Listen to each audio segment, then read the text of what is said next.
అధ్యక్ష అధ్యక్ష తప్పకుండా చర్చ పెట్టుకుందాం.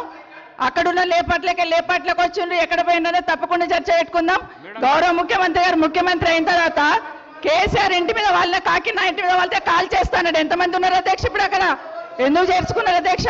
గౌరవ ముఖ్యమంత్రి గారు ఎంజాయ్ చేస్తున్నారు. ఇప్పుడు మాట్లాడుతుంటే గుండె మీద చేసుకొని చెప్పాలి అధ్యక్ష. ముఖ్యమంత్రి గారు కూడా ఆ రోజు నేను అక్కగానే ఆశీర్వదించిన, ఆ రోజు పార్టీలోకి వస్తున్నప్పుడు ఒక అక్కగా ఆశీర్వదించిన, బాబు నువ్వు చాలా పెద్దగా ఎదుగుతావు, ఈ రాష్ట్రానికి ముఖ్యమంత్రి అవుతావు, రాయి పార్టీలకని ఆహ్వానించిన నేను.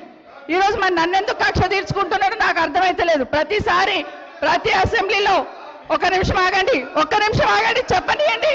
ఒక ఆడబిడ్డకు బాధ అవుతుంటే వినే స్థితిలో లేరా? వినే స్థితిలో లేరా మీరు?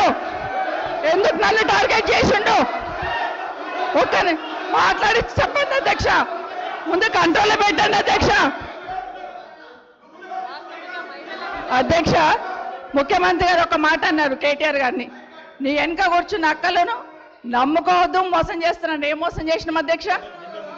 ఏం ముంచినాం అధ్యక్ష? ఈయనను ముంచినాం అధ్యక్ష.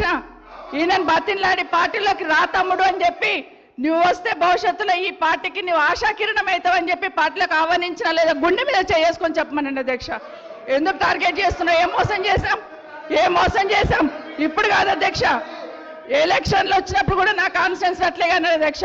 సభ దాకా పొద్దున ఒక మాట మాట్లాడుతుంది. ఏం మాట్లాడినాం? పొద్దున ఒక మాట, రాత్రి ఒక మాట. ఎవరిని అవమానిస్తున్నావు ఒక్కసారి ఆలోచించండి ముఖ్యమంత్రి గారు. ఎందుకు అవమానిస్తున్నావు? ఎందుకు కక్ష? ప్రతిసారి టార్గెట్ చేస్తున్నావు.